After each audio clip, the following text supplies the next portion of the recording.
তাআলার বান্দা, যখনই আপনি মনে করবেন আপনার সব দরওয়াজা আমার আল্লাহ বন্ধ করে দিয়েছেন, সামনে পেছনে ডানে বামে আর কোনো রাস্তা নাই, ঋণগ্রস্ত হয়ে গেছেন, পাওনাদার আপনার বাড়িতে চলে আসে, তারা আপনাকে গালিগালাজ করে, তারপরও তাদের পাওনা আপনি আদায় করতে পারেন না।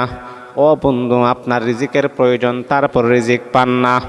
আপনার যদি সামনে পেছনে ডানে বামে যদি আর কোনো রাস্তা না থাকে, আমার আল্লাহ তখন জানায়া দেয়, বান্দারে শোনো, ও বান্দা, তারপর আমি আল্লাহ পাকের দরওয়াজা থেকে কখনো তুমি খালি হাতে ফেরত যাবে না।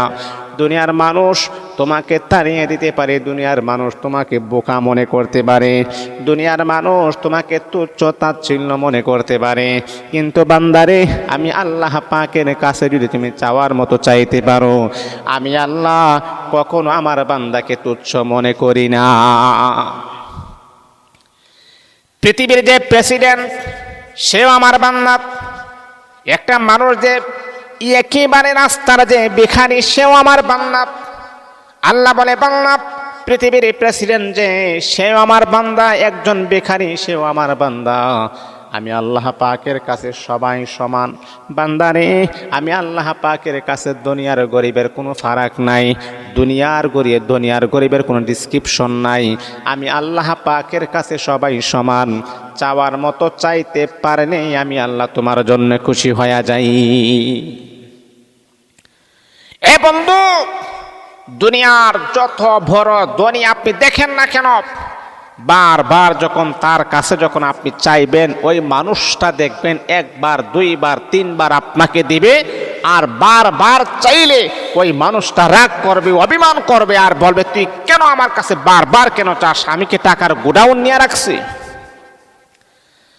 আল্লাহ বলে, বান্দা, দুনিয়ার মানুষের মতো তবিয়ত আমি আল্লাহ পাকের নয়। দুনিয়ার মানুষ যত বড় শিল্পপতি, যত বড় কোটিপতি হোক না কেন, তুমি যখন তার কাছে যখন বারবার যখন চাইবা যে ভাই আমাকে কিছু দাও, আমাকে কিছু দাও, ওই মানুষটা তোমাকে একবার দুইবার তিনবার পর্যন্ত দিবে। আমার আল্লাহ বলে, বান্দারে,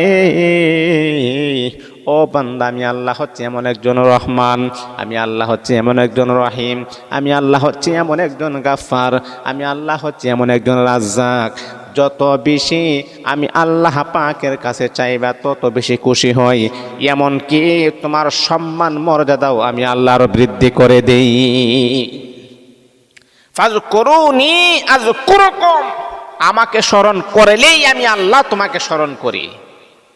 উদউনি আস্তাজিব লাকুম, আমাকে ডাকলেই আমি আল্লাহ তোমাকে ডাকি।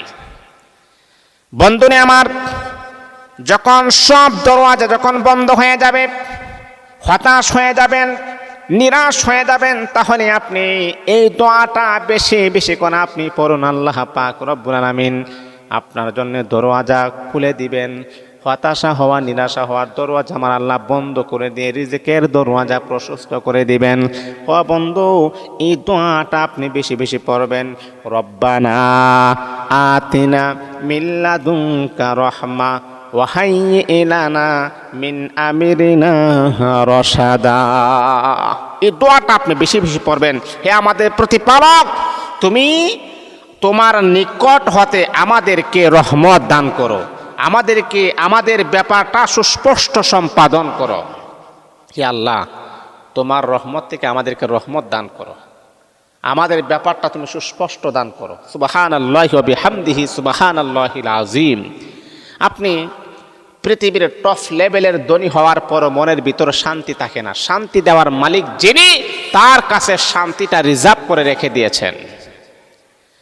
এই জন্যে বন্ধু আমার, শোনো শোনো শোনো শোনো, টাকা পয়সা ধন সম্পদ মানুষকে সুখী বানাতে পারে না।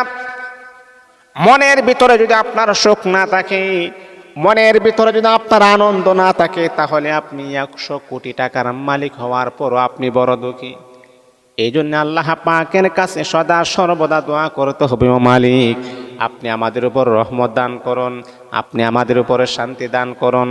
ও আমার মা বোনেরা বড় টেনশনের ভিতরে আছেন, ও আমার বাবারা বড় ডিপ্রেশনের ভিতরে আছেন, তাহলে আপনিও বেশি বেশি করে কোরআনের এই আয়াতটা পড়ুন, রব্বানা আতিনা মিন লাদুনকা রাহমা ওয়া হাইয়্যি লানা মিন আমরিনা রাশাদা।